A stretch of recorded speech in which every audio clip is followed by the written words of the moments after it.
By now, you've probably heard that we've got a full-blown water crisis here in Jackson, Mississippi. People in Jackson, Mississippi are being told to expect little or no water. Water crisis has gotten even worse. The city cannot produce enough water. Now, we're operating in crisis mode. This is a set of accumulated problems based on deferred maintenance that has not taken place over decades. In some instances, people don't have water to drink, cook with, flush toilets, fight fires, or even brush their teeth. Water is not safe to drink, and I would even say it's not safe to brush your teeth with.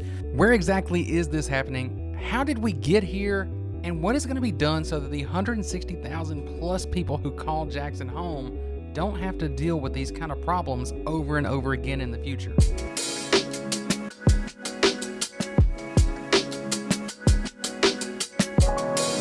What's up, everybody? I'm Jared here on the Living in Jackson, Mississippi YouTube channel, where we make videos like this and others to show you around the area. If you want to see those, make sure you do get down there and subscribe. And also, if you're the person thinking about making a move here to the area, that's another big thing that we do. We like making the videos, but we really like helping you make that move even more. So make sure you do reach out if that is you. And if that is you, you're probably really concerned about this because here we working with people moving to the area. We talk to people who don't really know the ins and outs of where is this and where is that and what's this part of. So when people are looking at moving to anywhere in the Jackson Metro, that could be Clinton, that could be Madison, Flowood, Pearl, any of these areas, and they're looking at this thinking, what's going on in Jackson where I'm thinking about making a move?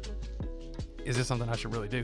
So I want to kind of break down where is this actually happening right now before we get into the other details and talk about really where it's also not happening. So in case you're not familiar with the area, this is happening in the city of Jackson, which is in Hinds County, but it's not really happening anywhere else in the area. This is the water system in the city of Jackson. They're pulling the water from the reservoir, and they've got a couple main treatment plants that are pumping this water into the city.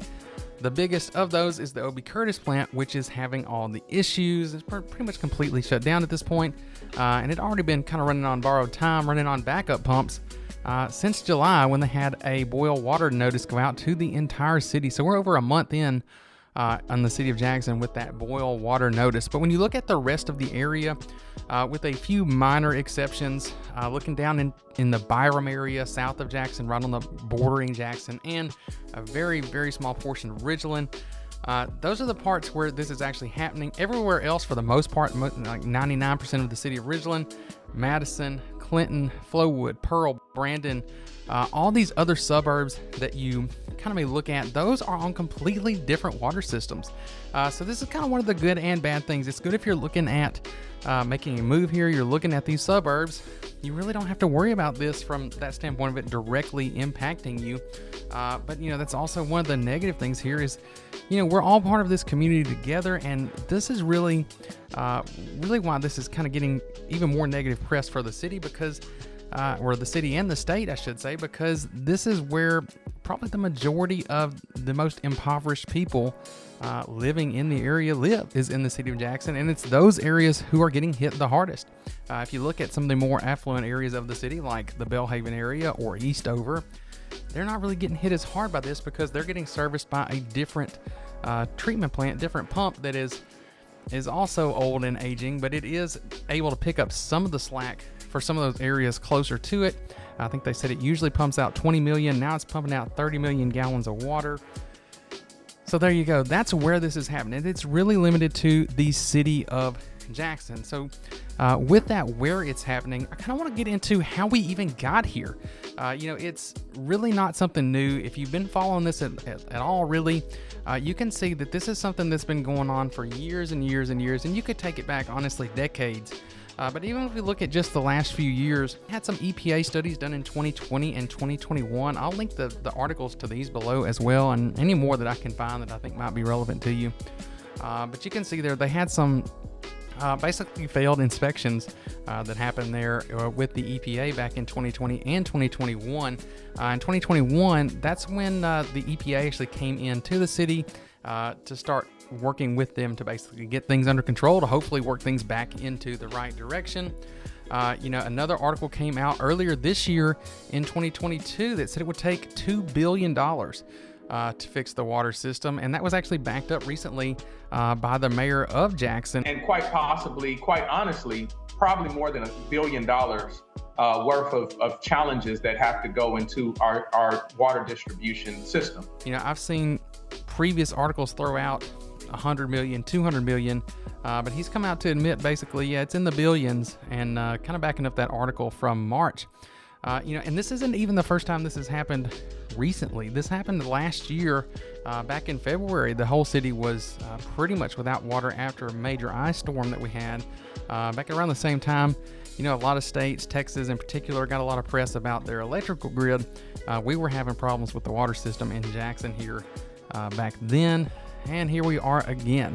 So it's something that's been going on for a long time. They said there's been plenty of maintenance that's been deferred over decades, and here we are. This is where we are today. We've got a city, aging infrastructure, some pipes, cast iron pipes, over 100 years old, still in operation in the city of Jackson. So, I mean, it's pretty much every winter. If we get a sub-freezing cold front that comes through, you're going to see water main breaks all over the city. It's common, and sad to say, people are pretty much used to it. In addition to all the physical problems that you've got with the aging pumps and aging pipes, you've also got a major staffing shortage. You know, that pump station, the O.B. Curtis plant, it's got 2 Class A operators working there, and a pump that size to be considered fully staffed would need 10. Now, the mayor did say they've got, I believe they've got 10 more. We're in the process of getting certified, but that's a process that could take years. So it doesn't really seem to be doing anything to help today with their staffing shortages. And according to some people out there, there really hasn't been a ton of effort in filling those needs. So here we are today. Now we've got a lot of attention on this. The governor, Tate Reeves, has come out and declared a state of emergency over this water crisis here. And they're coming in with the MEMA, the Mississippi, basically the FEMA component. Now FEMA also is coming in to assist as well. And I would like to tell you what they're doing to make this not a problem for the future, to actually get this taken care of once and for all, and really get something done to help the people of Jackson.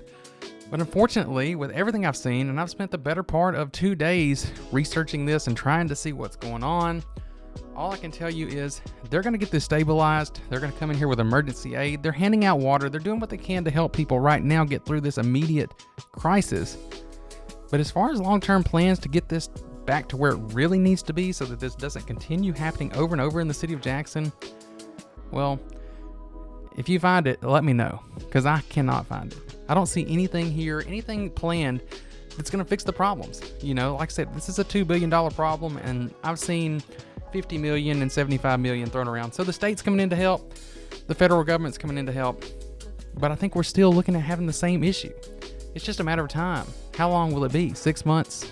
A year? 2 years? We might be back in the same situation again. Unfortunately, that's how it is. And I just wanted to tell you that that's one of the issues here affecting Jackson. It's the most prominent right now. And of course, it's been made worse by the floods that have been going on. We've had a lot of rain in August, and that kind of really was the tipping point for this. You know, the already struggling water pumps got overwhelmed by that.